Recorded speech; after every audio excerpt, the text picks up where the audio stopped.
Macbeth by William Shakespeare. Act I scene I a desert place. When shall we three meet again in thunder, lightning, or in rain? When the hurlyburly's done, when the battle's lost and won. Fair is foul, and foul is fair, hover through the fog and filthy air. Exeunt. Scene Roman 2 a camp near Forres. What bloody man is that? He can report, as seemeth by his plight, of the revolt the newest state. This is the sergeant who like a good and haughty soldier fought gainst my captivity. Hail, brave friend! Say to the king the knowledge of the broil as thou didst leave it. Doubtful it stood, as two spent swimmers that do cling together and choke their art. The merciless Macdonald, worthy to be a rebel, for to that the multiplying villainies of nature do swam upon him, from the western isles of kerns and gallowglasses is supplied. And Fortune, on his damned quarrels smiling, showed like a rebel's haw, but all's too weak for brave Macbeth.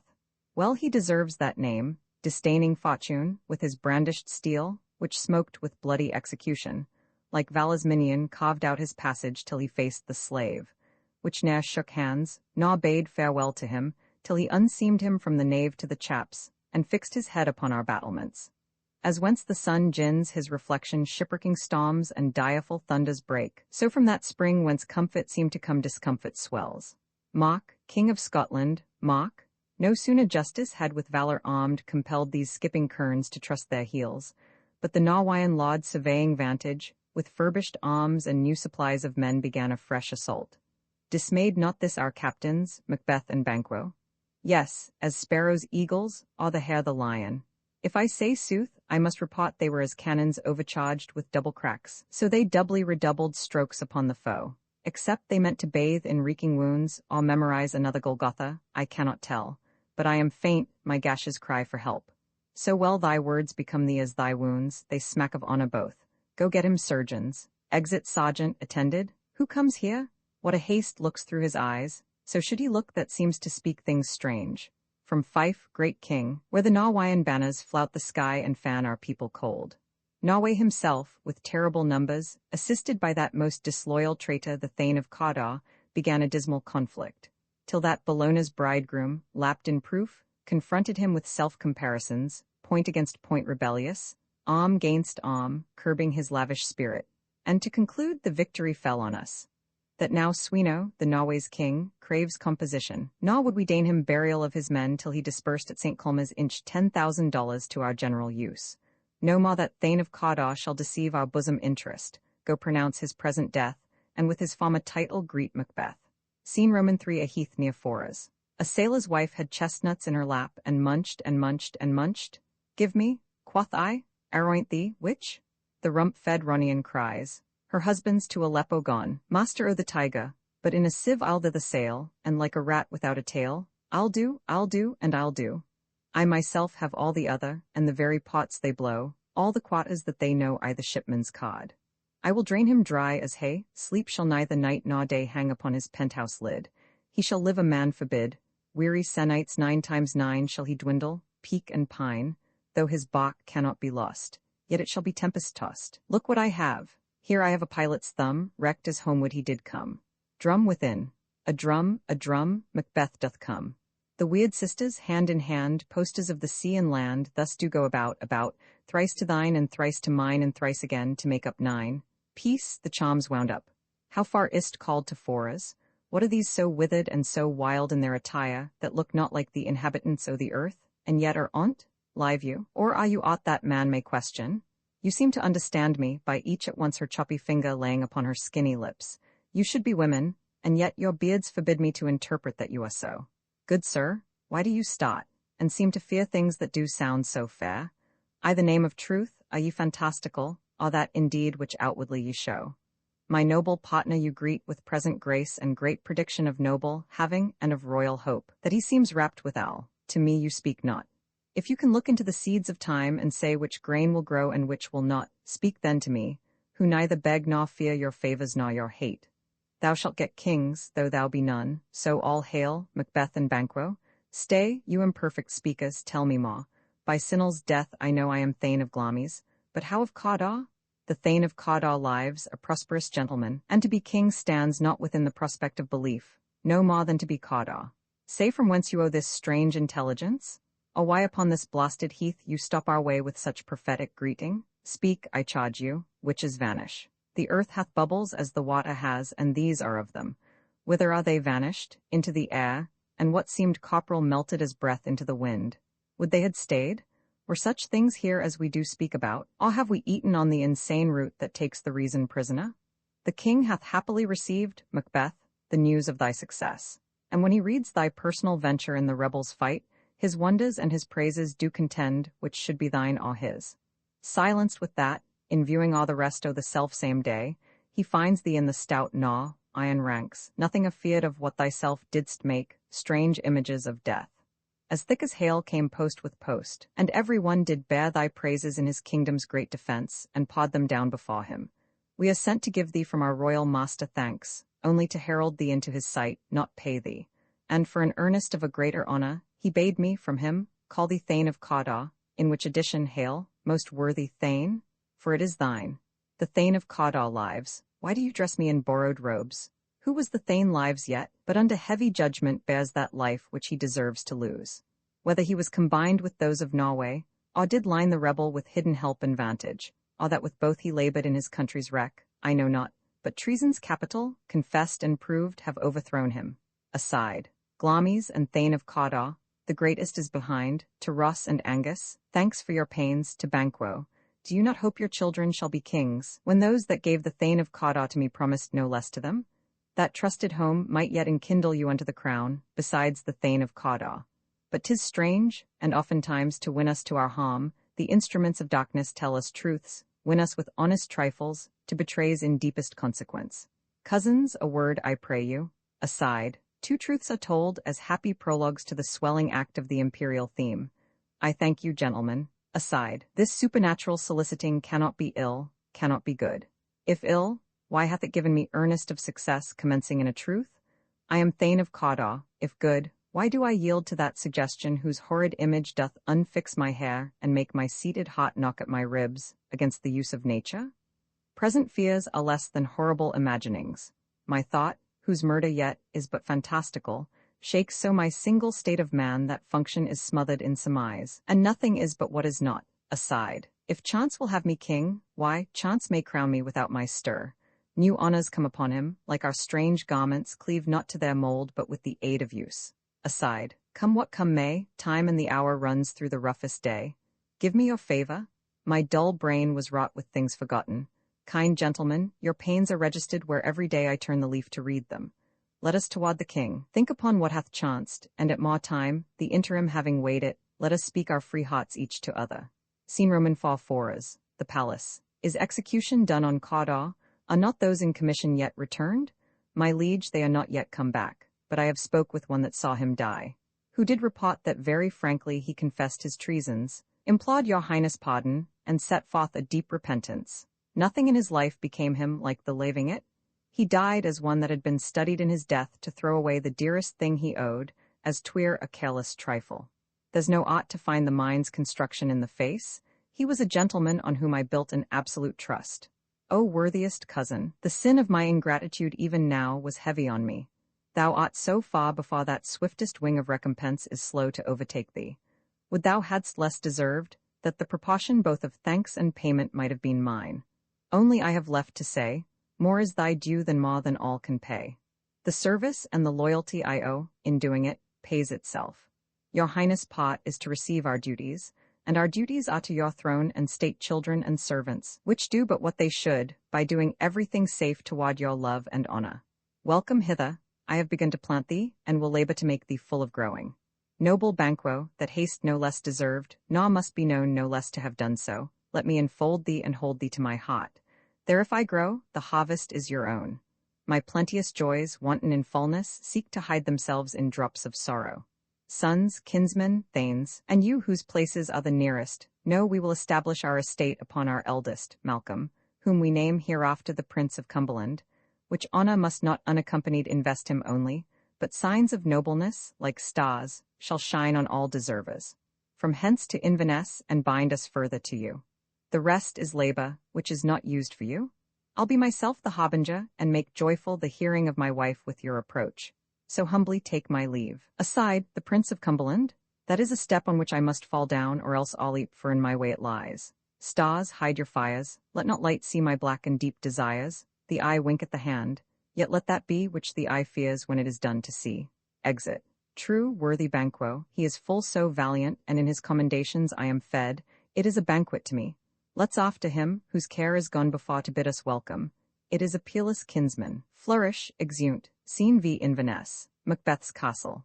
They met me in the day of success, and I have learned by the perfectest report, they have more in them than mortal knowledge.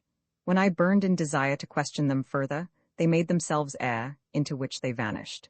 Whiles I stood wrapped in the wonder of it, came missives from the king, who all hailed me Thane of Cawdor, by which title before, these weird sisters saluted me, and referred me to the coming on of time, with hail. King that shalt be, this have I thought good to deliver thee, my dearest partner of greatness, that thou mightst not lose the dues of rejoicing, by being ignorant of what greatness is promised thee. Lay it to thy heart, and farewell. Glamis thou art and Cawdor, and shalt be what thou art promised. Yet do I fear thy nature, it is too full o' the milk of human kindness to catch the nearest way. Thou wouldst be great, ought not without ambition, but without the illness should attend it. What thou wouldst highly, that wouldst thou holily. Wouldst not play false, and yet wouldst wrongly win. Thou wouldst have great Glamis, that which cries, thus thou must do, if thou have it, and that which rather thou dost fear to do than wishest should be undone. Hie thee hither, that I may pour my spirits in thine ear, and chastise with the valor of my tongue all that impedes thee from the golden round, which fate and metaphysical aid doth seem to have thee crowned withal. Thou art mad to say it, is not thy master with him? Who, wet so, would have informed for preparation? So please you, it is true, our Thane is coming. One of my fellows had the speed of him, who, almost dead for breath, had scarcely more than would make up his message. Give him tending, he brings great news. Exit messenger.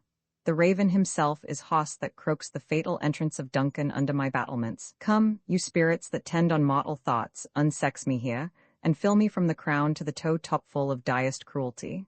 Make thick my blood, stop up the access and passage to remorse, that no compunctious visitings of nature shake my fell purpose, nor keep peace between the effect and it. Come to my woman's breasts and take my milk for gall, you murdering ministers, wherever in your sightless substances you wait on nature's mischief. Come, thick night, and pall thee in the dunnest smoke of hell, that my keen knife see not the wound it makes, nor heaven peep through the blanket of the dark, to cry hold, hold.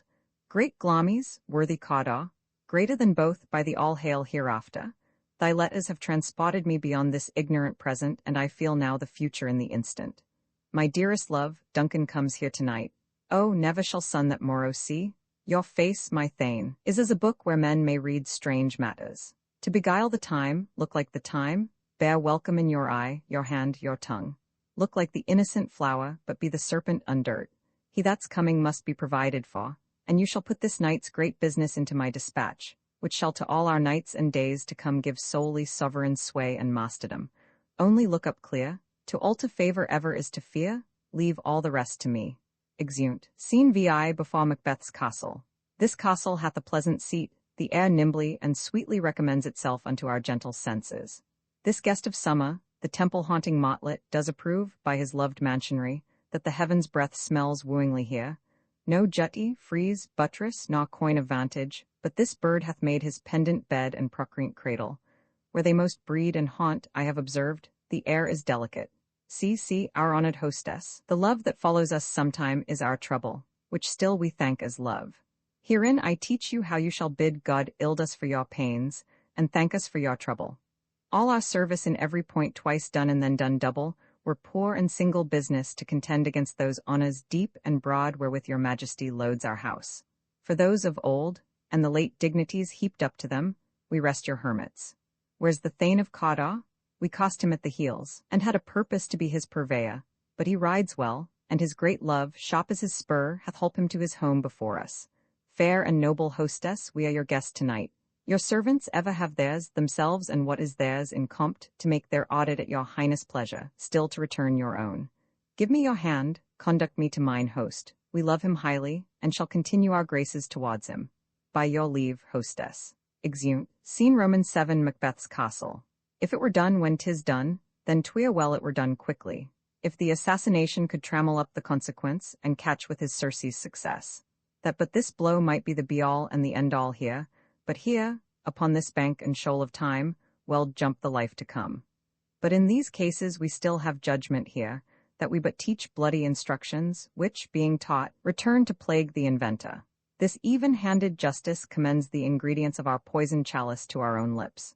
He's here in double trust. First, as I am his kinsman and his subject, strong both against the deed, then, as his host, who should against his murderer shut the door, not bear the knife myself.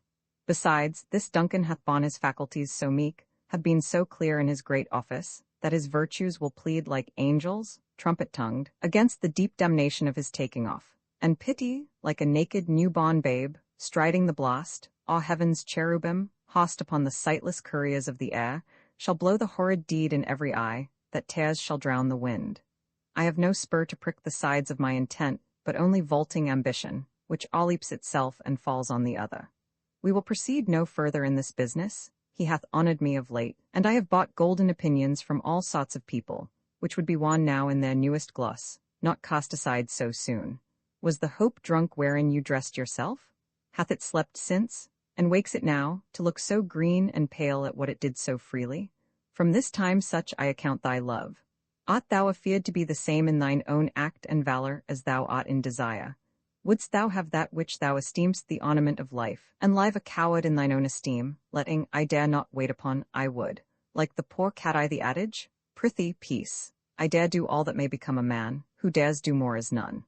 What beast wast then that made you break this enterprise to me? When you durst do it, then you were a man, and to be more than what you were, you would be so much more the man. Nor time nor place did then adhere, and yet you would make both. They have made themselves, and that their fitness now does unmake you. I have given suck, and know how tender 'tis to love the babe that milks me. I would, while it was smiling in my face, have plucked my nipple from his boneless gums and dashed the brains out, had I so sworn as you have done to this. We fail? But screw your courage to the sticking place, and will not fail. When Duncan is asleep, whereto the rather shall his day's hard journey soundly invite him. His 2 chamberlains will I with wine and wassail so convince that memory, the water of the brain, shall be a fume, and the receipt of reason a limbeck only. When in swinish sleep their drenched natures lie as in a death, what cannot you and I perform upon the unguarded Duncan? What not put upon his spongy officers, who shall bear the guilt of our great quell? Bring forth men-children only, for thy undaunted metal should compose nothing but males. Will it not be received, when we have mocked with blood those sleepy 2 of his own chamber, and used their very daggers, that they have don't? Who dares receive it other, as we shall make our griefs and clamour roar upon his death? I am settled, and bend up each corporal agent to this terrible feat. Away, and mock the time with fairest show, false face must hide what the false heart doth know. Exeunt. Macbeth by William Shakespeare. Uncopyright may you do good and not evil. May you find forgiveness for yourself and forgive others. May you share freely, never taking more than you give. Copyright pages exist to tell you that you can't do something. Unlike them, this uncopyright page exists to tell you that the writing and artwork in this ebook are believed to be in the United States public domain. That is, they are believed to be free of copyright restrictions in the United States. The United States public domain represents our collective cultural heritage, and items in it are free for anyone in the United States to do almost anything at all with, without having to get permission. Copyright laws are different all over the world, and the source text or artwork in this ebook may still be copyrighted in other countries. If you're not located in the United States, you must check your local laws before using this ebook. Standard ebooks makes no representations regarding the copyright status of the source text or artwork in this ebook in any country other than the United States. Non-authorship activities performed on items that are in the public domain, so-called sweat of the brow, work, don't create a new copyright. That means that nobody can claim a new copyright on an item that is in the public domain for, among other things, work like digitization, mock-up, or typography. Regardless, the contributors to this ebook release their contributions under the terms in the CC 01.0 Universal Public Domain dedication, thus dedicating to the worldwide public domain all of the work they've done on this ebook, including but not limited to metadata, the title page, imprint, colophon, this uncopyright, and any changes or enhancements to, or mock-up on, the original text and artwork. This dedication doesn't change the copyright status of the source text or artwork. We make this dedication in the interest of enriching our global cultural heritage, to promote free and libre culture around the world, and to give back to the unrestricted culture that has given all of us so much. Table of Contents Landmarks. Act Roman 2 Scene I caught of Macbeth's castle. Hold, take my sword. There's husbandry in heaven, their candles are all out. Take thee that too. A heavy summons lies like lead upon me, and yet I would not sleep. Merciful powers, restrain in me the cursed thoughts that nature gives way to in repose. Give me my sword. Who's there? What, sir, not yet at rest? The king's abed. He hath been in unusual pleasure, and sent forth great largesse to your offices. This diamond he greets your wife withal, by the name of most kind hostess, and shut up in measureless content. Being unprepared, owl became the servant to defect, which else should free have wrought. All's well. I dreamt last night of the 3 weird sisters. To you they have showed some truth. I think not of them. Yet, when we can entreat an hour to serve, we would spend it in some words upon that business, if you would grant the time. If you shall cleave to my consent when 'tis, it shall make honor for you. So I lose none in seeking to augment it, but still keep my bosom franchised and allegiance clear. I shall be counselled. Go bid thy mistress, when my drink is ready, she strike upon the bell. Get thee to bed. Exit servant. Is this a dagger which I see before me, the handle toward my hand? Come, let me clutch thee. I have thee not, and yet I see thee still. Art thou not, fatal vision, sensible to feeling as to sight? Or art thou but a dagger of the mind, a false creation, proceeding from the heat-oppressed brain? I see thee yet, in form as palpable as this which now I draw. Thou marshalst me the way that I was going, and such an instrument I was to use. Mine eyes are made the fools o' the other senses, or else worth all the rest. I see thee still, and on thy blade and dudgeon gouts of blood, which was not so before. There's no such thing. It is the bloody business which informs thus to mine eyes. Now all the one half-world nature seems dead, and wicked dreams abuse the curtained sleep. Witchcraft celebrates pale Hecate's offerings, and withered murder, alarmed by his sentinel, the wolf, whose howls his watch. Thus with his stealthy pace, with Tarquin's ravishing strides, towards his design moves like a ghost. Thou sure and firm-set earth, hear not my steps, which way they walk, for fear thy very stones prate of my whereabout, and take the present horror from the time, which now suits with it. Whiles I threat, he lives, words to the heat of deeds too cold breath gives. A bell rings. I go, and it is done. The bell invites me. Hear it not, Duncan, for it is a knell that summons thee to heaven or to hell. Exit, scene Roman to the same. That which hath made them drunk hath made me bold. What hath quenched them hath given me fire. Hark, peace. It was the owl that shrieked, the fatal bellman, which gives the sternst good night. He is about it. The doors are open, and the surfeited grooms do mock their charge with snores. I have drugged their possets that death and nature do contend about them, whether they live or die. Alack, I am afraid they have awaked, and 'tis not done. The attempt and not the deed confounds us. Hark, I laid their daggers ready, he could not miss him. Had he not resembled my father as he slept, I had don't. I heard the owl scream and the crickets cry. Did not you speak? Hark, who lies I the second chamber? There's one did laugh in sleep, and one cried, murder. That they did wake each other, I stood and heard them, but they did say their prayers and address them again to sleep. One cried, God bless us, and Amen the other, as they had seen me with these hangman's hands. Listening their fear, I could not say Amen, when they did say, God bless us. But wherefore could not I pronounce Amen? I had most need of blessing, and Amen stuck in my throat. These deeds must not be thought after these ways, so it will make us mad. Methought I heard a voice cry, sleep no more. Macbeth does murder sleep.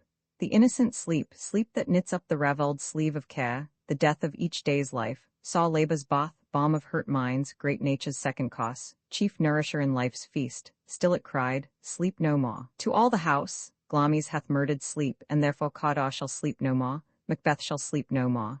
Who was it that thus cried? Why, worthy Thane, you do unbend your noble strength to think so brainsickly of things. Go get some water, and wash this filthy witness from your hand. Why did you bring these daggers from the place?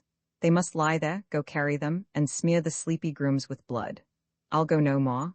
I am afraid to think what I have done. Look on't again I dare not. Infirm of purpose, give me the daggers, the sleeping and the dead are but as pictures. 'Tis the eye of childhood that fears a painted devil. If he do bleed, I'll gild the faces of the grooms withal, for it must seem their guilt. Exit. Knocking within. Whence is that knocking? How is't with me when every noise appalls me?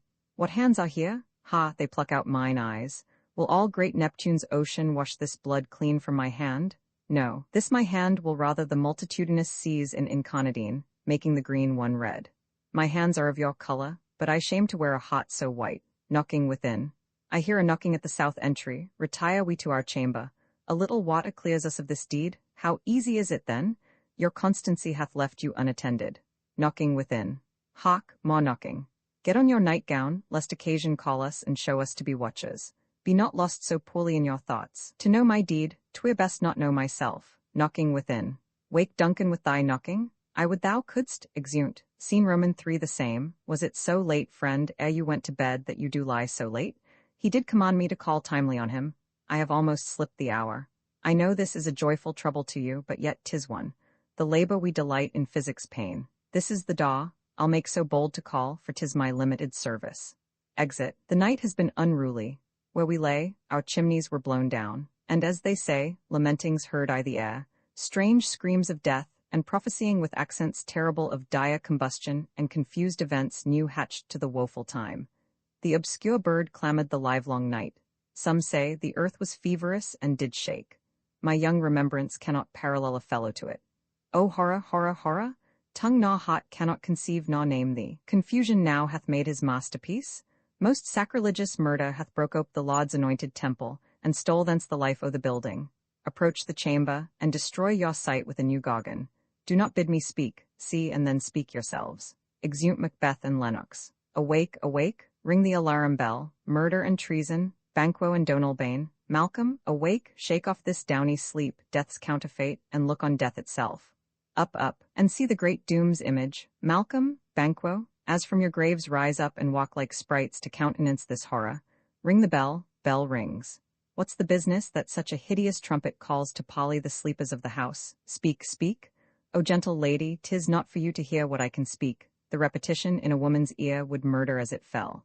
O Banquo, Banquo, our royal master's murdered. Woe, alas, what, in our house? Too cruel anywhere. Dear Duff, I prithee, contradict thyself, and say it is not so. Had I but died an hour before this chance, I had lived a blessed time, for from this instant there's nothing serious in mortality. All is but toys. Renown and grace is dead, the wine of life is drawn, and the mere lees is left this vault to brag of. You are, and do not note, the spring, the head, the fountain of your blood is stopped, the very source of it is stopped. Those of his chamber, as it seemed, had don't, their hands and faces were all badged with blood. So were their daggers, which unwiped we found upon their pillows. They stared, and were distracted. No man's life was to be trusted with them. Oh, yet I do repent me of my fury that I did kill them. Who can be wise, amazed, temperate and furious, loyal and neutral in a moment? No man. The expedition my violent love outrun the Possa, reason. Here lay Duncan, his silver skin laced with his golden blood, and his gashed stabs looked like a breach in nature for ruin's wasteful entrance. There, the murderers, steeped in the colours of their trade, their daggers unmannily breached with gaw. Who could refrain, that had a heart to love, and in that heart courage to makes love known? Aside to Donalbain. Why do we hold our tongues that most may claim this argument for ours? Aside to Malcolm.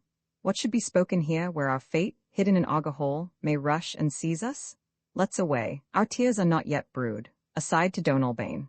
Nor our strong sorrow upon the foot of motion. Look to the lady. Lady Macbeth is carried out. And when we have our naked frailties hid that suffer in exposure, let us meet and question this most bloody piece of work to know it further. Fears and scruples shake us, in the great hand of God I stand, and thence against the undivulged pretense I fight of treasonous malice. Let's briefly put on manly readiness, and meet I the hall together. What will you do? Let's not consort with them. To show an unfelt sorrow is an office which the false man does easy. I'll to England, to Ireland I. Our separated fortune shall keep us both the safer. Where we are, there's daggers in men's smiles, the near in blood, the nearer bloody. This murderous shaft that's shot hath not yet lighted, and our safest way is to avoid the aim. Therefore, to hoss, and let us not be dainty of leave-taking, but shift away. There's warrant in that theft which steals itself when there's no mercy left. Exeunt. Scene Roman 4 outside Macbeth's castle. 70 I can remember well, within the volume of which time I have seen hours dreadful and things strange, but this saw night hath trifled for my knowings. Ah, good father, thou seest the heavens, as troubled with man's act, threaten his bloody stage.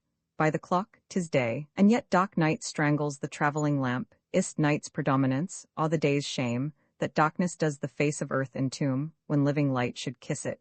'Tis unnatural, even like the deed that's done.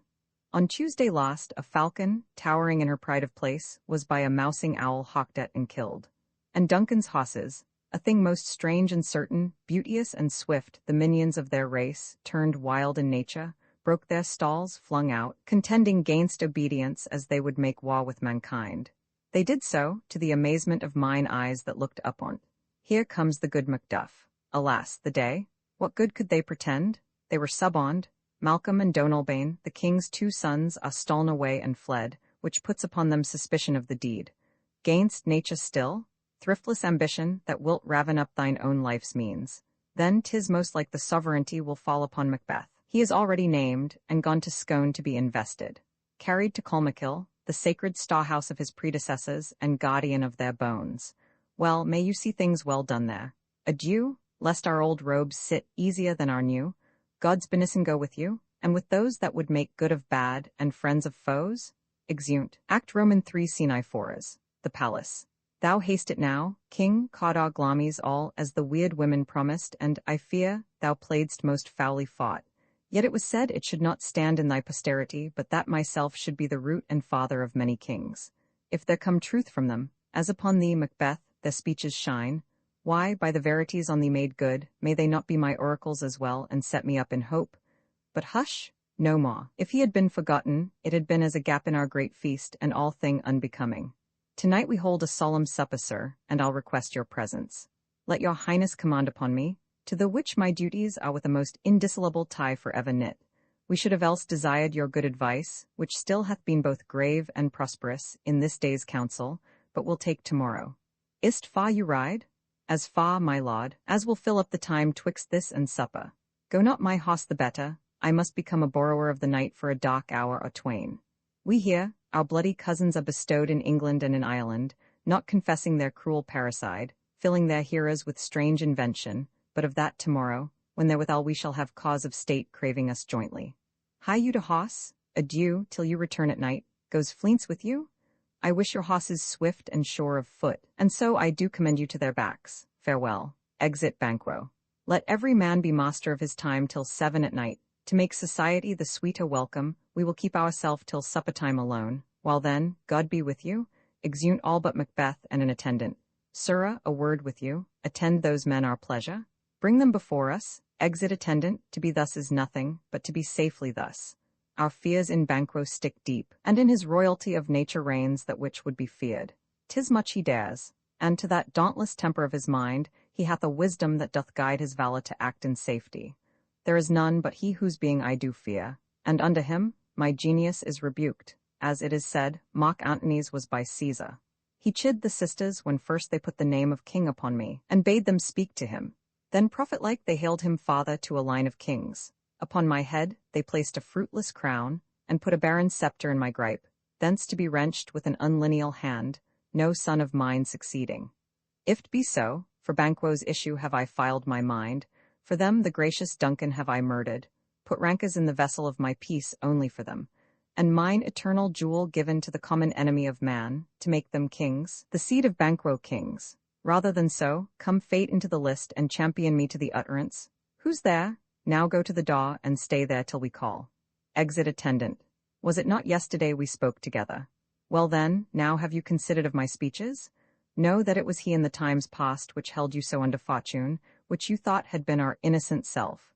This I made good to you in our last conference, past in probation with you, how you were borne in hand, how crust, the instruments who wrought with them, and all things else that might to half a soul, and to a notion crazed say, thus did Banquo. I did so, and went further, which is now our point of second meeting. Do you find your patience so predominant in your nature that you can let this go? Are you so gospelled to pray for this good man, and for his issue, whose heavy hand hath bowed you to the grave and begged yaws for ever? Aye, in the catalogue ye go for men, as hounds and greyhounds, mongrels, spaniels, curs, shows, waterugs and demi-wolves, are clept all by the name of dogs. The valued file distinguishes the swift, the slow, the subtle, the housekeeper, the hunter, every one according to the gift which bounteous nature hath in him closed, whereby he does receive particular addition, from the bill that rates them all alike, and so of men. Now, if you have a station in the file, not I the worst rank of manhood, sate, and I will put that business in your bosoms, whose execution takes your enemy off, grapples you to the heart and love of us, who wear our health but sickly in his life, which in his death were perfect. I am one, my liege, whom the vile blows and buffets of the world have so incensed that I am reckless what I do to spite the world. And I another so weary with disasters, tugged with fortune, that I would set my lie on any chance, to mend it. I'll be rid on't. Both of you know Banquo was your enemy. So is he mine, and in such bloody distance, that every minute of his being thrusts against my nearest of life. And though I could with barefaced power sweep him from my sight and bid my will avouch it, yet I must not, for certain friends that are both his and mine, whose loves I may not drop, but wail his fall who I myself struck down. And thence it is, that I to your assistance do make love, masking the business from the common eye for sundry weighty reasons. We shall, my lord, perform what you command us, your spirits shine through you. Within this hour, at most I will advise you where to plant yourselves, acquaint you with the perfect spy o' the time, the moment on't. Fought must be done tonight, and something from the palace. Always thought that I require a clearness, and with him, to leave no rubs nor botches in the work. Fleance his son, that keeps him company, whose absence is no less material to me than is his father's, must embrace the fate of that dark hour. Resolve yourselves apart. I'll come to you anon, I'll call upon you straight, abide within. Exeunt murderers, it is concluded. Banquo, thy soul's flight, if it find heaven, must find it out tonight. Exit, scene room into the palace.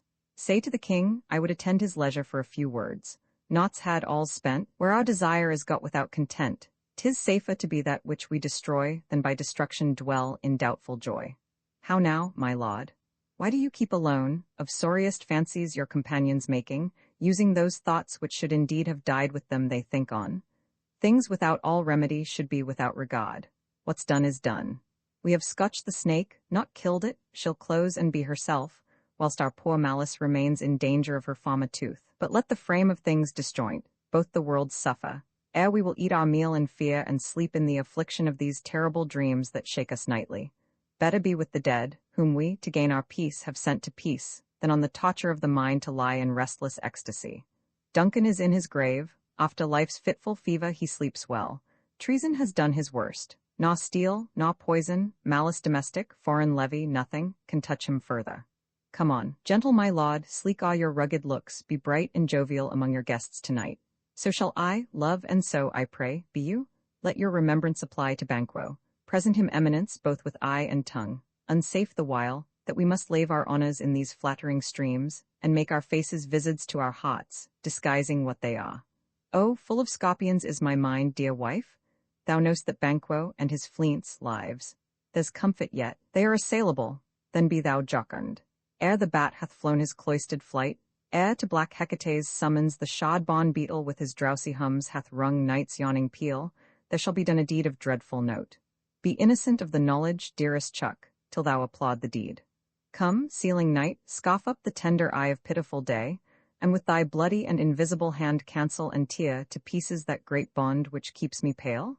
Light thickens, and the crow makes wing to the rooky wood, good things of day begin to droop and drowse, whiles night's black agents to their praise do rouse. Thou marvelst at my words, but hold thee still, things bad begun make strong themselves by ill. So, prithee, go with me. Exeunt, scene Roman 3 epoch near the palace. He needs not our mistrust, since he delivers our offices, and what we have to do to the direction just. Then stand with us. The west yet glimmers with some streaks of day, now spurs the lated traveller apace to gain the timely inn, and near approaches the subject of our watch. Then 'tis he, the rest that are within the note of expectation already are either caught. Almost a mile, but he does usually, so all men do, from hence to the palace gate make it their walk.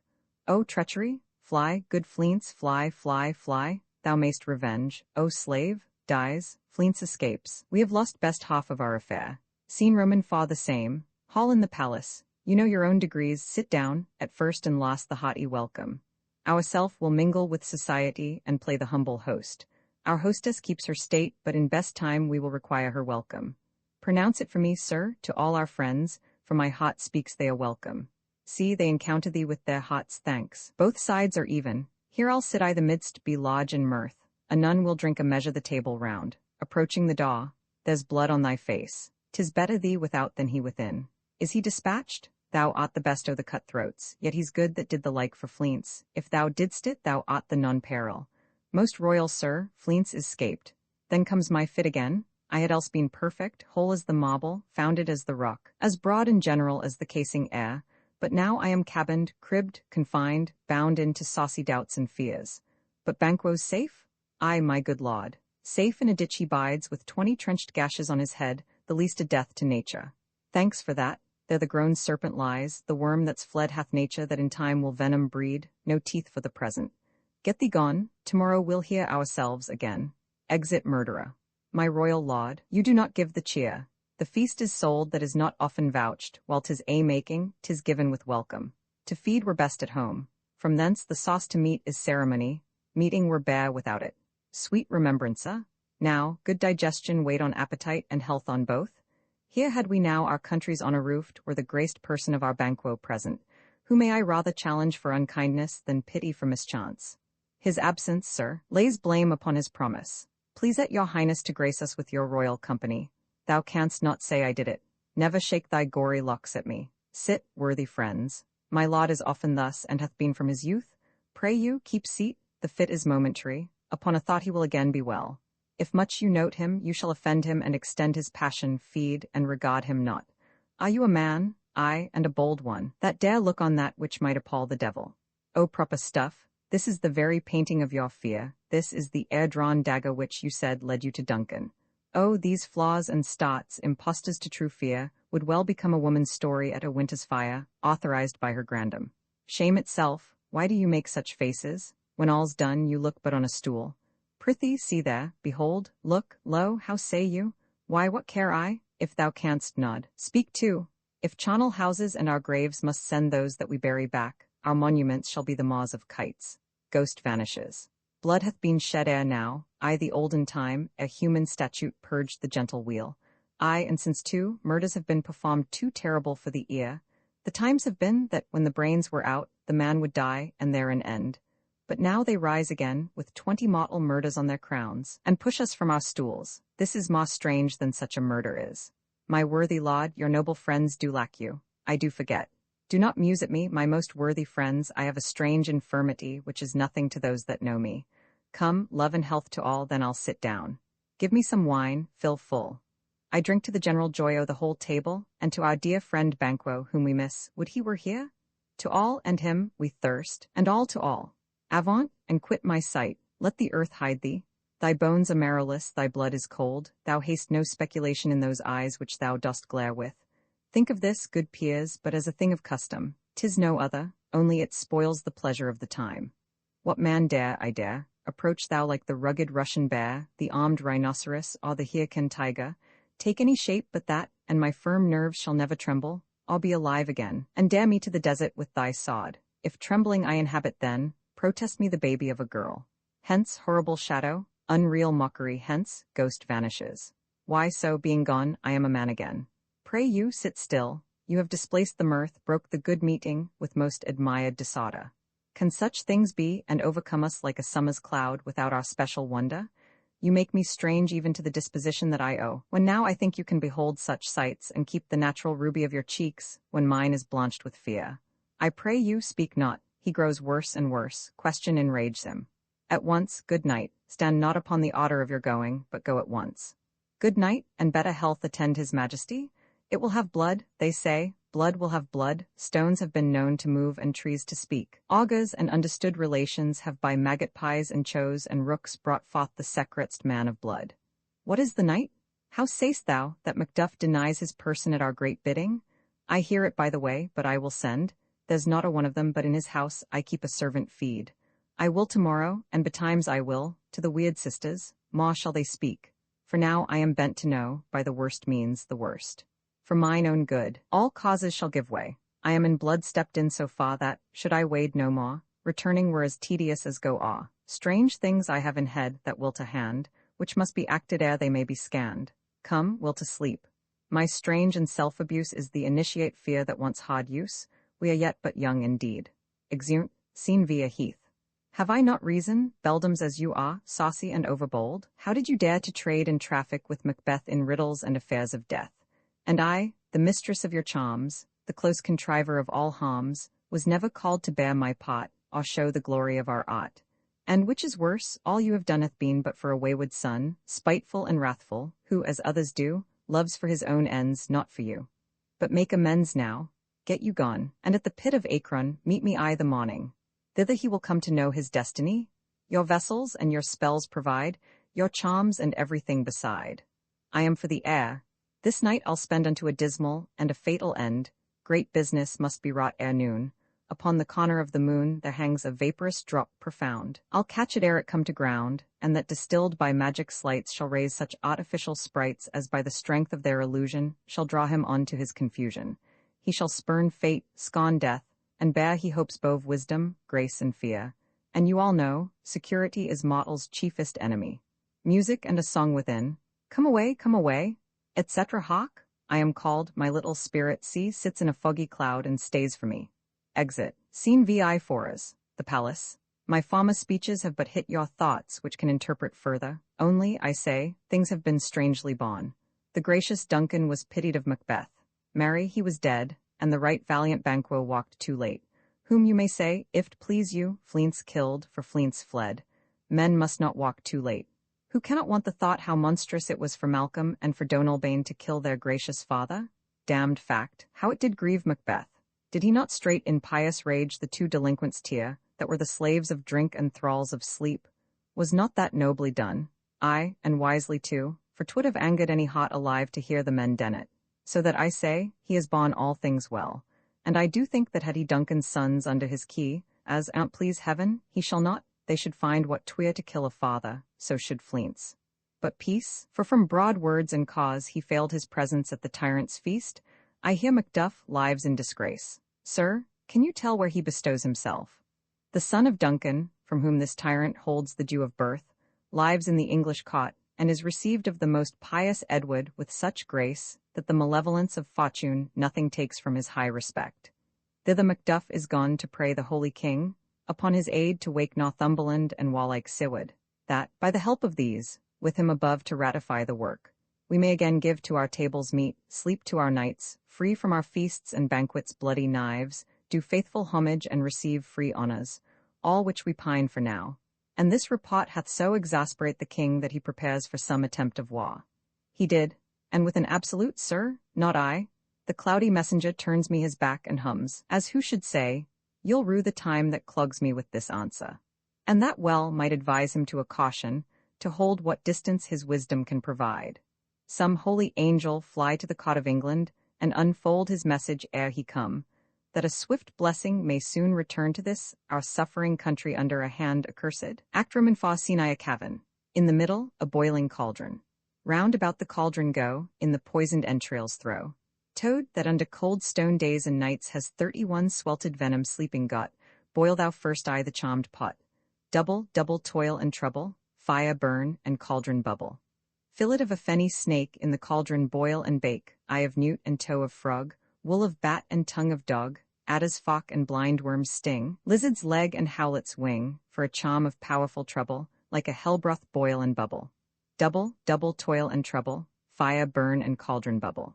Scale of dragon, tooth of wolf, witch's mummy, maw and gulf of the ravened salt sea shark, root of hemlock digged the dark, liver of blaspheming Jew, gall of goat, and slips of yew slivered in the moon's eclipse, nose of Turk and Tata's lips, finger of birth-strangled babe ditch-delivered by a drab, make the gruel thick and slab, add thereto a tiger's shorin for the ingredients of our cauldron, double, double toil and trouble, fire burn and cauldron bubble, cool it with a baboon's blood, then the charm is firm and good.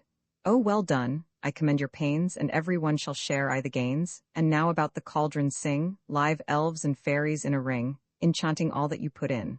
Music and a song, black spirits, etc. Hecate retires. By the pricking of my thumbs, something wicked this way comes. Open, locks whoever knocks. How now, you secret, black and midnight hags, what is't you do? I conjure you, by that which you profess, howe'er you come to know it, answer me.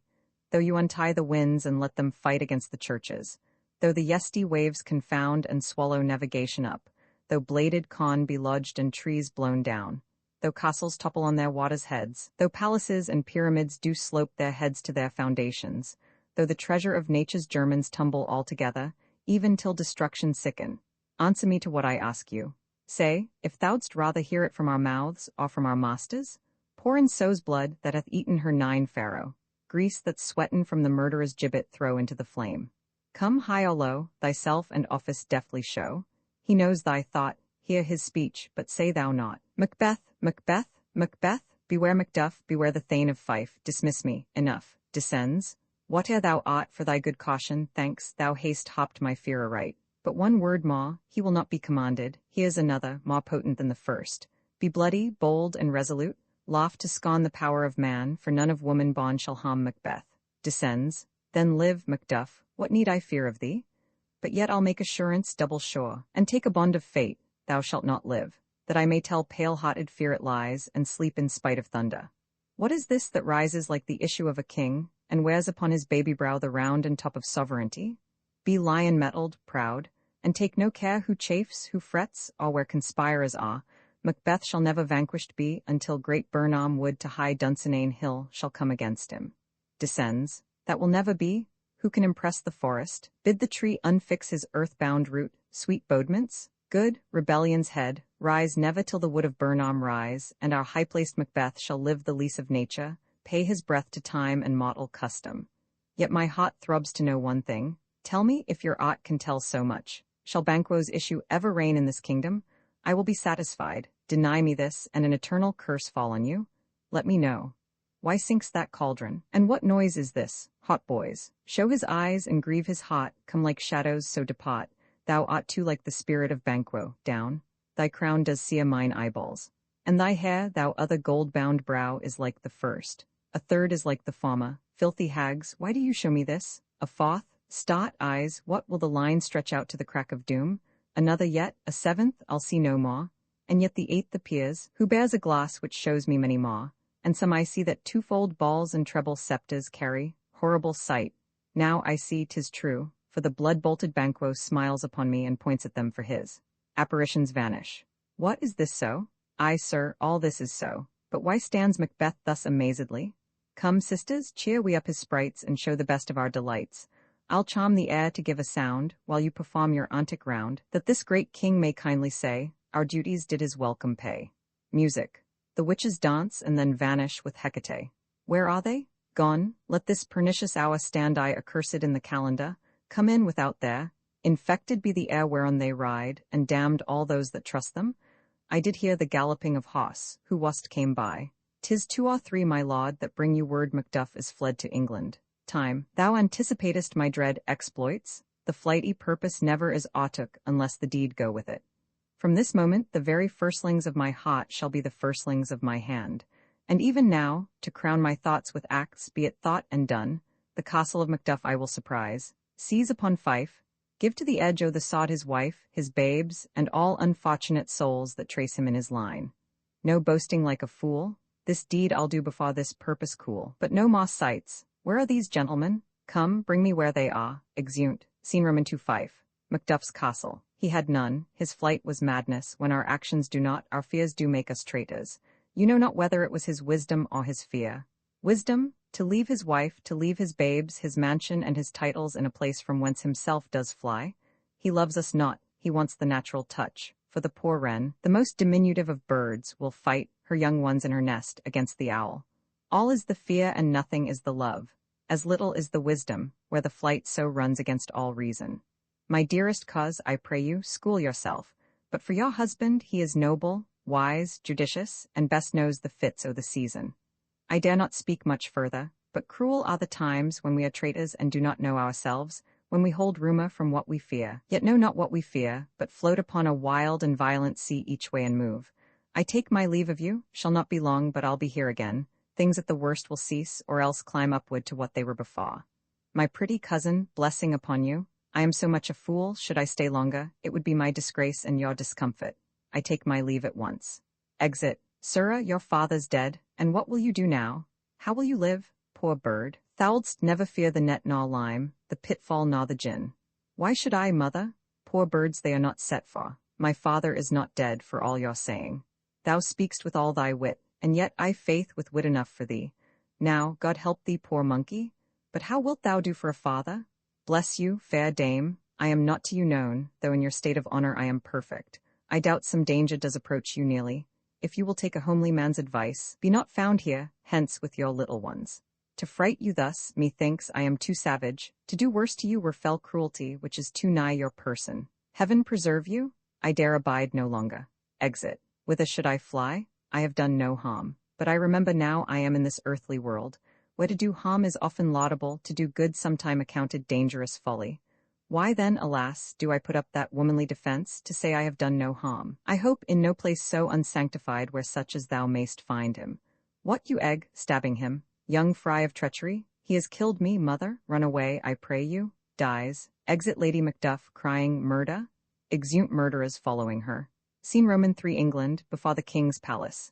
Let us seek out some desolate shade, and there weep our sad bosoms empty. Let us rather hold fast the mottled sod, and like good men bestride our downfallen birthdom. Each new mon, new widow's howl, new orphan's cry, new sorrows strike heaven on the face, that it resounds as if it felt with Scotland and yelled out like syllable of Dullah. What I believe I'll wail, what no believe, and what I can redress, as I shall find the time to friend, I will. What you have spoke, it may be so perchance. This tyrant, whose sole name blisters our tongues, was once thought honest. You have loved him well. He hath not touched you yet. I am young, but something you may deserve of him through me, and wisdom to offer up a weak, poor, innocent lamb to appease an angry god. But Macbeth is. A good and virtuous nature may recoil in an imperial charge, but I shall crave your pardon, that which you are my thoughts cannot transpose. Angels are bright still, though the brightest fell, though all things foul would wear the brows of grace, yet grace must still look so. Perchance even there where I did find my doubts. Why in that rawness left you wife and child, those precious motives, those strong knots of love, without leave-taking? I pray you, let not my jealousies be your dishonors, but mine own safeties. You may be rightly just, whatever I shall think. Bleed, bleed, poor country, great tyranny? Lay thou thy basest shore, for goodness dare not check thee, where thou thy wrongs. The title is afeard. Fare thee well. Laud, I would not be the villain that thou think'st for the whole space that's in the tyrant's grasp, and the rich east to boot. Be not offended. I speak not as in absolute fear of you. I think our country sinks beneath the yoke, it weeps, it bleeds, and each new day a gash is added to her wounds. I think withal there would be hands uplifted in my right, and here from gracious England have I offer of goodly thousands, but for all this, when I shall tread upon the tyrant's head, I'll wear it on my sod, yet my poor country shall have more vices than it had before, more suffer and more sundry ways than ever, by him that shall succeed. It is myself I mean, in whom I know all the particulars of vice so grafted that, when they shall be opened, black Macbeth will seem as pure as snow, and the poor state esteem him as a lamb, being compared with my confineless harms. Not in the legions of horrid hell can come a devil more damned in evils to top Macbeth. I grant him bloody, luxurious, avaricious, false, deceitful, sudden, malicious, smacking of every sin that has a name, but there's no bottom, none in my voluptuousness. Your wives, your daughters, your matrons and your maids could not fill up the cistern of my lust, and my desire all continent impediments would bear that did oppose my will. Better Macbeth than such an one to reign.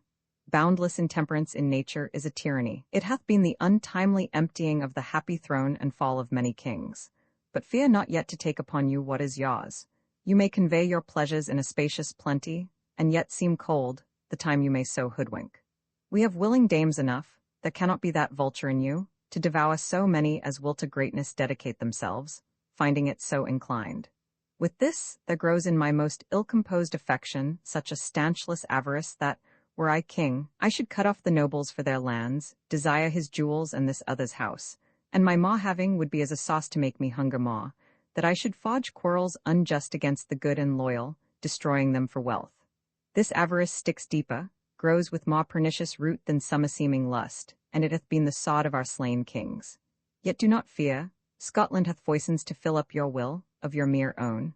All these are potable, with other graces weighed, but I have none. The king becoming graces as justice, verity, temperance, stableness, bounty, perseverance, mercy, lowliness, devotion, patience, courage, fortitude. I have no relish of them, but abound in the division of each several crime, acting it many ways. Nay, had I power, I should pour the sweet milk of concord into hell, upraw the universal peace, confound all unity on earth.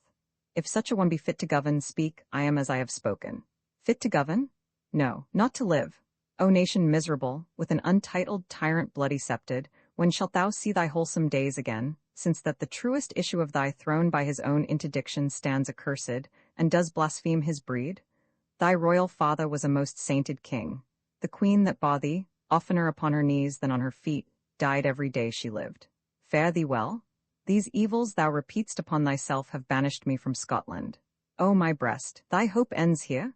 Macduff, this noble passion, child of integrity, hath from my soul wiped the black scruples, reconciled my thoughts to thy good truth and honor. Devilish Macbeth by many of these trains hath sought to win me into his power, and modest wisdom plucks me from overcredulous haste.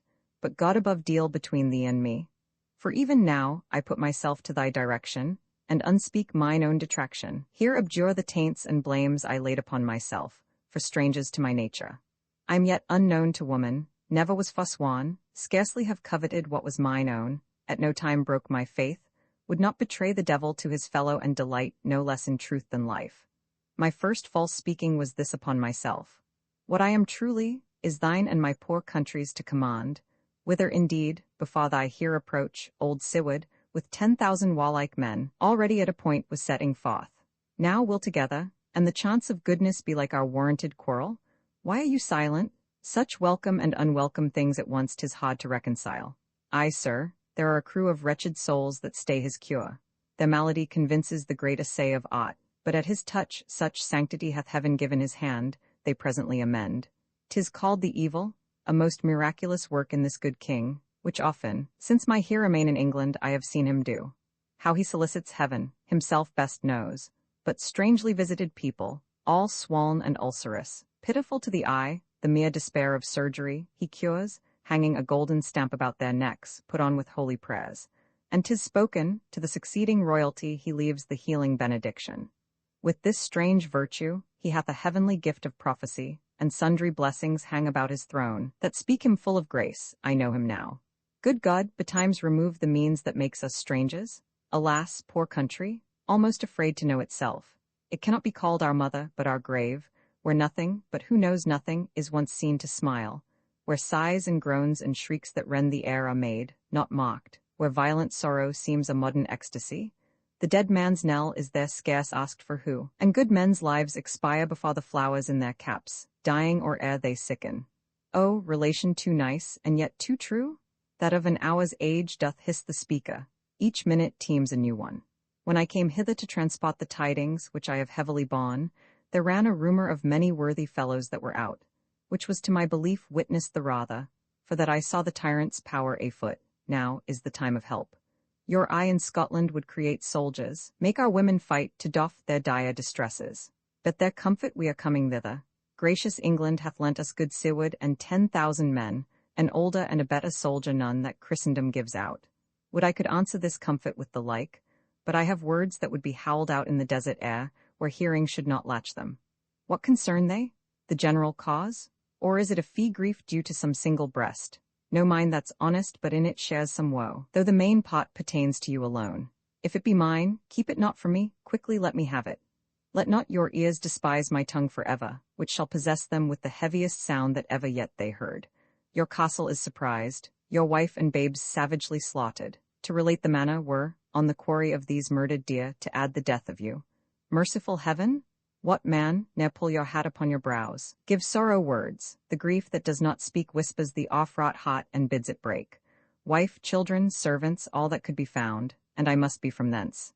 My wife killed too? Be comforted, let's make us medicines of our great revenge to cure this deadly grief. He has no children, all my pretty ones. Did you say all?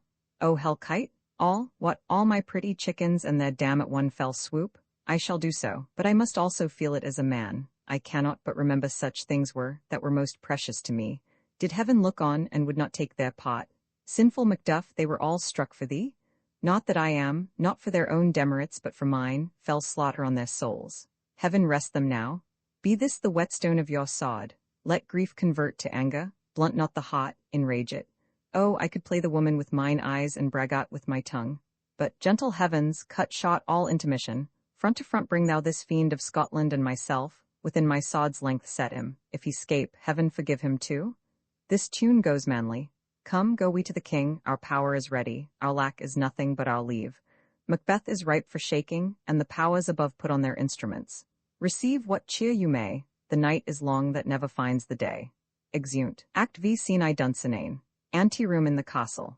Foul whisperings are abroad. Unnatural deeds do breed unnatural troubles. Infected minds to their deaf pillows will discharge their secrets. More needs she the divine than the physician. God forgive us all. Look after her, remove from her the means of all annoyance, and still keep eyes upon her. So, good night, my mind she has mated, and amazed my sight. I think, but dare not speak. Scene room into the country near Dunsinane. The English power is near, led on by Malcolm, his uncle Siward and the good Macduff. Revenges burn in them, for their dear causes would to the bleeding and the grim alarm excite the mortified man.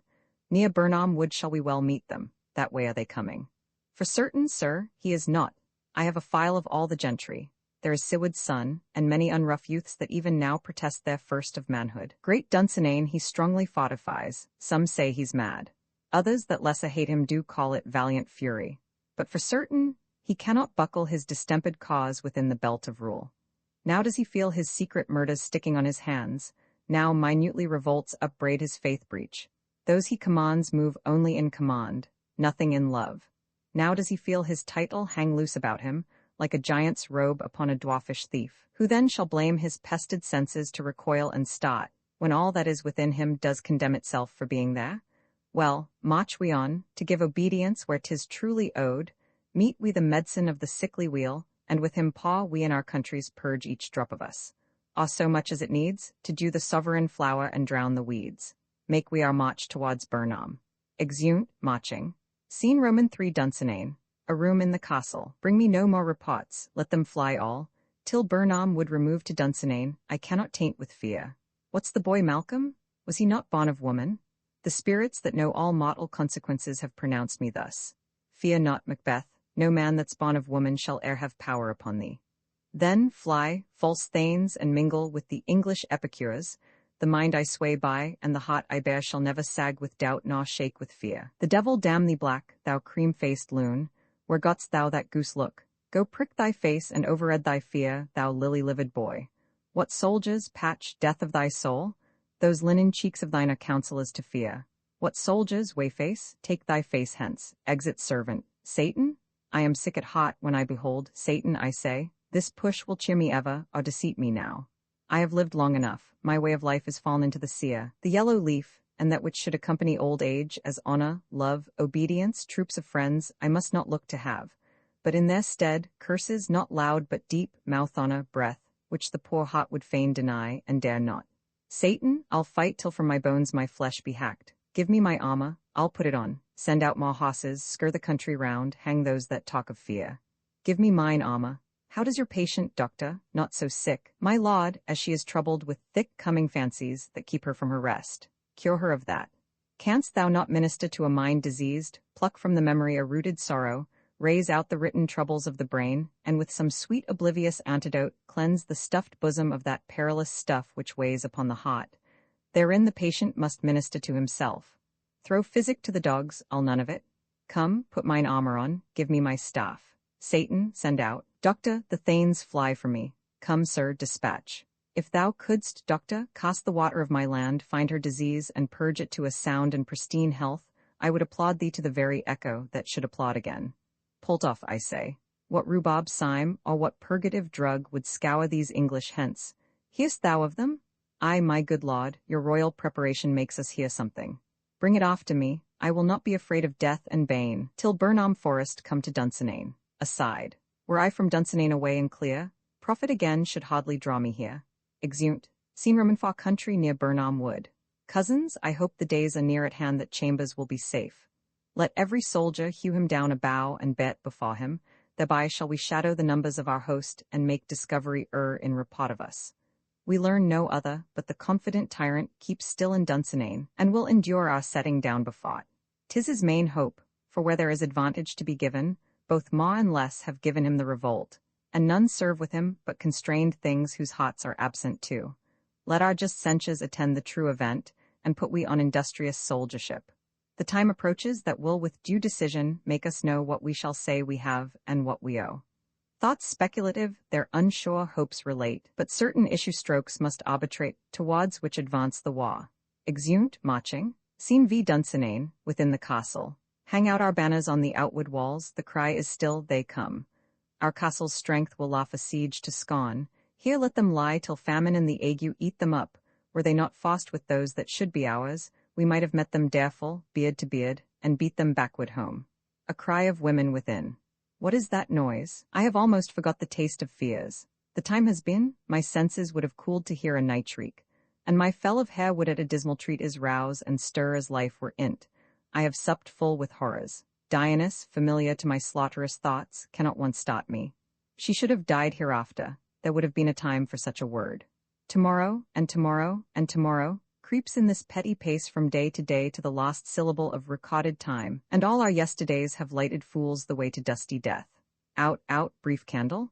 Life's but a walking shadow, a poor player that struts and frets his hour upon the stage, and then is heard no more.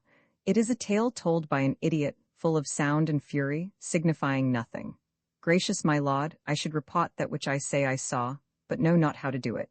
As I did stand my watch upon the hill, I looked toward Burnham, and anon, methought, the wood began to move. Let me endure your wrath, if it be not so. Within this 3 mile may you see it coming, I say, a moving grove. If thou speak'st false, upon the next tree shalt thou hang alive, till famine cling thee. If thy speech be sooth, I care not if thou dost for me as much. I pull in resolution, and begin to doubt the equivocation of the fiend that lies like truth. Fear not, till Burnham wood do come to Dunsinane. And now a wood comes toward Dunsinane. And out. If this which he avouches does appear, there is naw flying hence nor tarrying here. I gin to be hoary of the sun, and wish the estate o' the world were now undone. Ring the alarum bell, blow wind, come rack, at least we'll die with harness on our back. Exeunt, scene vi Dunsinane, before the castle. Now near enough, your levy screens throw down and show like those you are. You, worthy uncle, shall, with my cousin, your right noble son, lead our first battle. Worthy Macduff, and we shall take upon's what else remains to do, according to our order. Fare you well. Do we but find the tyrant's power tonight, let us be beaten if we cannot fight. Make all our trumpets speak, give them all breath, those clamorous harbingers of blood and death. Exeunt, scene Romans 7 another part of the field. They have tied me to a stake, I cannot fly, but, bear-like, I must fight the course. What's he that was not born of woman? Such a one am I to fear, or none. No, though thou call'st thyself a hotter name than any is in hell. The devil himself could not pronounce a title more hateful to mine ear. Thou least, abhorred tyrant, with my sword I'll prove the lie thou speak'st. They fight and young Siward is slain. Thou wast born of woman, but swords I smile at, weapons laugh to scorn, brandished by man that's of a woman born.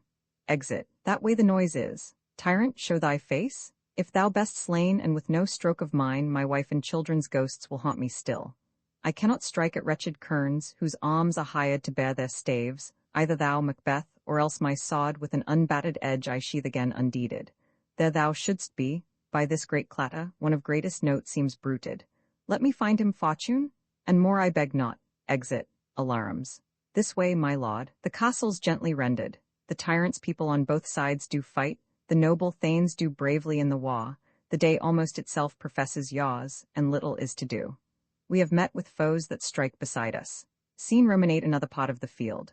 Why should I play the Roman fool, and die on mine own sod? Whiles I see lives, the gashes do better upon them. Of all men else I have avoided thee, but get thee back. My soul is too much charged with blood of thine already. I have no words, my voice is in my sod. Thou bloodier villain than terms can give thee out. They fight. Thou losest labor, as easy mayst thou the entrenchant air with thy keen sod impress as make me bleed. Let fall thy blade on vulnerable crests. I bear a charmed life, which must not yield to one of woman born. Despair thy charm, and let the angel whom thou still hast served tell thee, Macduff was from his mother's womb untimely ripped. Accursed be that tongue that tells me so, for it hath cowed my better part of man. And be these juggling fiends no more believed, that palter with us in a double sense, that keep the word of promise to our ear, and break it to our hope. I'll not fight with thee. Then yield thee, coward, and live to be the show, and gaze o' the time. We'll have thee, as our rare monsters are, painted on a pole, and under it, here may you see the tyrant. I will not yield to kiss the ground before young Malcolm's feet, and to be baited with the rabble's curse. Though Burnham would be come to Dunsinane, and thou opposed, being of no woman born, yet I will try the last. Before my body I throw my warlike shield. Lay on Macduff, and damned be him that first cries, Hold, enough? Exeunt, fighting. Alarums, some must go off, and yet by these I see, so great a day as this is cheaply bought. Your son, my lord, has paid a soldier's debt. He only lived but till he was a man, the which no sooner had his prowess confirmed in the unshrinking station where he fought, but like a man he died. Ay, and brought off the field. Your cause of sorrow must not be measured by his worth, for then it hath no end. Why then, God's soldier be he? Had I as many sons as I have hairs, I would not wish them to a fairer death. And so his knell is knolled. He's worth more sorrow, and that I'll spend for him. He's worth no more. They say he parted well, and paid his score, and so, God be with him. Here comes newer comfort. Hail, King! For so thou art, behold, where stands the usurper's cursed head. The time is free. I see thee compassed with thy kingdom's pearl, that speak my salutation in their minds, whose voices I desire aloud with mine. Hail, King of Scotland! We shall not spend a large expense of time before we reckon with your several loves, and make us even with you. My thanes and kinsmen henceforth be earls, the first that ever Scotland in such an honour named. What's more to do, which would be planted newly with the time, as calling home our exiled friends abroad that fled the snares of watchful tyranny, producing forth the cruel ministers of this dead butcher and his fiend-like queen, who, as 'tis thought, by self and violent hands took off her life. This, and what needful else that calls upon us, by the grace of grace, we will perform in measure. Time and place, so, thanks to all at once and to each one, whom we invite to see us crowned at Scone. Flourish, exeunt. Colof and Macbeth was published in 1606 by William Shakespeare. This ebook was produced for Standard eBooks by Emma Sweeney, and is based on a transcription produced in 1993 by Jeremy Hilton for the Massachusetts Institute of Technology, and on digital scans from the Hathaway Trust Digital Library. The cover page is adapted from Ellen Terry as Lady Macbeth, a painting completed in 1889 by John Singer Sargent. The cover and title pages feature the League Spartan and Sots Mill Gaudy typefaces created in 2014 and 2009 by the League of Movable Type. This edition was released on July 8, 2025, 6:53 p.m. and is based on revision AC06E5F. The first edition of this ebook was released on May 7, 2021, 6:13 p.m. You can check for updates to this ebook, view its revision history, or download it for different e-reading systems at standardbooksorg/ebooks/William Shakespeare/Macbeth. The volunteer-driven Standard eBooks project relies on readers like you to submit typos, corrections, and other improvements. Anyone can contribute at standardbooksorg. Dramatis Personae Duncan, King of Scotland Malcolm, his son Donalbain, his son Macbeth, General of the King's Army Banquo, General of the King's Army Macduff, Nobleman of Scotland Lennox, Nobleman of Scotland Ross, Nobleman of Scotland Menteith, Nobleman of Scotland Angus, Nobleman of Scotland Caithness, Nobleman of Scotland Fleance, son to Banquo Siward, Earl of Northumberland, General of the English Forces young Siward, his son Satan, an officer attending on Macbeth boy, son to Macduff, an English doctor, a Scotch doctor, a soldier, a potter, an old man, Lady Macbeth, Lady Macduff, gentlewoman, attending on Lady Macbeth Hecate, 3 witches, apparitions, lords, gentlemen, officers, soldiers, murderers, attendants, and messengers seen. Scotland, England. Imprint this ebook is the product of many hours of hard work by volunteers for Standard eBooks, and builds on the hard work of other literature lovers made possible by the public domain. This particular ebook is based on a transcription from Massachusetts Institute of Technology and on digital scans from the Hathaway Trust Digital Library. The source text and artwork in this ebook are believed to be in the United States public domain. That is, they are believed to be free of copyright restrictions in the United States. They may still be copyrighted in other countries, so users located outside of the United States must check their local laws before using this ebook. The creators of, and contributors to, this ebook dedicate their contributions to the worldwide public domain via the terms in the CC 01.0 Universal Public Domain Dedication. For full license information, see the uncopyright at the end of this ebook. Standard eBooks is a volunteer-driven project that produces ebook editions of public domain literature using modern typography, technology, and editorial standards, and distributes them free of cost. You can download this and other ebooks carefully produced for true book lovers at standardbooksorg.